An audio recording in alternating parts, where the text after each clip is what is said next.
ఈరోజు బ్రతుకున్నాము. ఎన్నో ఒడిదుడుకులు, ఎన్నో ఇబ్బందులలో ఎంతో ముందుకు తీసుకొని వస్తున్నాడు నా దేవుడు. నిజంగా అంటే అసలు ఎప్పుడో మర్చిపోయేవారు నన్ను, నా భర్తను అని ఇక్కడ నించోబెట్టారంటే ఏసైనే కేవలం. అసలు నమ్మబుద్ధి కావట్లేదు. దినాలు అయితే అట్లా వచ్చిపోతున్నాయి, సంవత్సరాలు. మేము ఇలాగున్నామంటే ఏసై కృప. అసలు ఎన్నో అసలు మా జీవితాలలో జరిగిన కార్యాలు. పోయిన సంవత్సరం కూడా నాకు కొంచెం బీపీ ఎక్కువైందే. ఎప్పుడు నాకు నార్మల్గా ఉంటుంది, ఎందు నిమిత్తం అయితే ఎక్కువ పెరిగిపోయింది. అన్నకు ఫోన్ చేసి, నాకు ఎందుకు బీపీ ఎక్కువైంది, కళ్ళు తిరుగుతున్నాయి, అసలు అర్థం అవ్వట్లేదు అన్న అంటే అన్న ప్రార్థన చేశారు. అద్భుత రీతిగా ఆ రోజు నన్ను దేవుడు నిజంగా అంటే స్వస్థపరిచి ఆ రోజు నుంచి ఇప్పుడు దాకా కూడా ఎప్పుడు వెళ్ళి చెకప్ చేయించుకున్నా 110 దగ్గర ఉంది. అన్న ఫోన్ చేసినప్పుడు అన్న చెప్పారు, నీకు నార్మల్ వస్తుంది అక్క, నువ్వేం భయపడద్దు అని అన్నారు. నేను వెళ్ళి మళ్ళీ చెకప్ ఎప్పుడు చేయించుకుంటానే ఉంటాను, ఏదైనా కొంచెం చెమటలు వచ్చినా కూడా. ఇంకా ఎప్పుడు 110 దగ్గరే నించుంది, ఇంకా పెరగలేదు బీపీ అయితే, అట్లానే ఉంది అని. అటుపైన 2023లో నేనైతే చాలా ఇట్లానే అన్న పాండానికి రమ్మని చెప్తే నేను రాలేకపోయినాను. నైటు చాలా ఇబ్బందిగా అయిపోయింది నైట్ మొత్తము.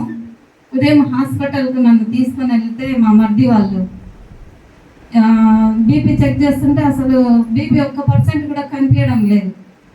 పూర్తిగా బీపీ మొత్తం పడిపోయింది, ఏం కనపడడం లేదు. డాక్టర్కి ఏం అర్థం అవ్వట్లేదు, కండిషన్ అయితే చాలా సీరియస్గా ఉంది అనేసి అని అన్నారు.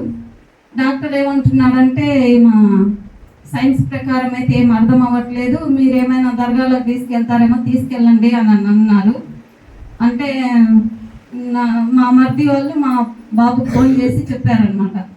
చెప్తే బాబు వద్దు, అట్లా మీరు దర్గాల దగ్గరికి ఏమి తీసుకెళ్ళొద్దండి అని జానన్నకు ఫోన్ చేస్తే అన్న స్నానం చేస్తున్నాడు.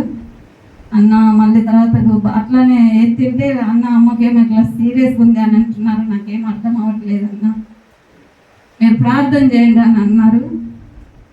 బీపీ చెక్ చేస్తూనే ఉన్నారు. నాకేమో అదొక మాట వినపడింది కానీ ఇంకేం అర్థం అవ్వలేదు. గొరకొచ్చి మొత్తం పైకి వెళ్ళిపోయి ఇంకా ప్రాణం పోయేటప్పుడు గొరకట్లా చదువు అట్లా వచ్చేసింది.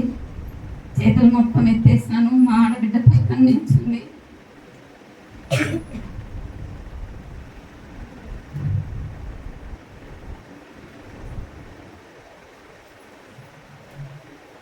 నిజంగా అంటే ప్రాణం పోయేటప్పుడు నా ఆత్మ స్తుతించింది 3 సార్లు. యేసయ్య, నేనైతే ఏం లేని గొరకలో ఉండిపోయింది, ఇంకా ప్రాణం పోతా ఉంది పైకి, మొత్తం నీళ్ళుకొని వెళ్ళిపోయాను. గొరక అంతా అట్లా వచ్చేసి యేసయ్య నా ఆత్మ స్తుతించింది. మళ్ళీ ఇంకొకసారి యేసయ్య అనండి.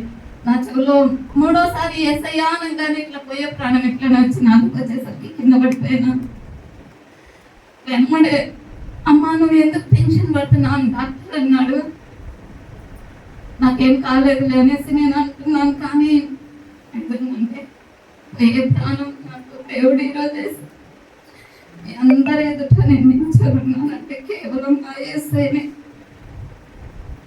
నా భర్త కూడా బ్రతుకున్నాడంటే కేవలం నా యేసయ్యనే.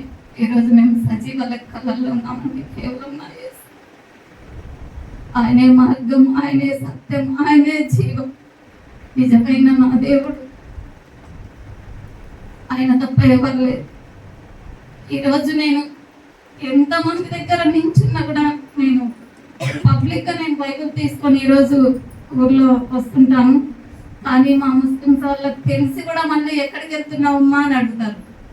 అడిగితే నేను చర్చికి వెళ్తున్నాను అని చెప్పి అంటాను. ఎవరు ఎన్ని చెప్పినా కూడా, నాకు ఎన్ని ఆటంకాలు పెట్టినా కూడా, కానీ నా దేవుడు మమ్మల్ని కాచి కాపాడుకుంటూ వచ్చాడు. ఇలా బ్రతుకున్నామంటే కేవలం నా యేసయ్యనే. నా కూతురు చనిపోయినా కూడా కానీ దేవుడి దగ్గర ఉందని ఒక ఆశ నాకు దేవుడు కూడా స్పష్టంగా చూపించాడు.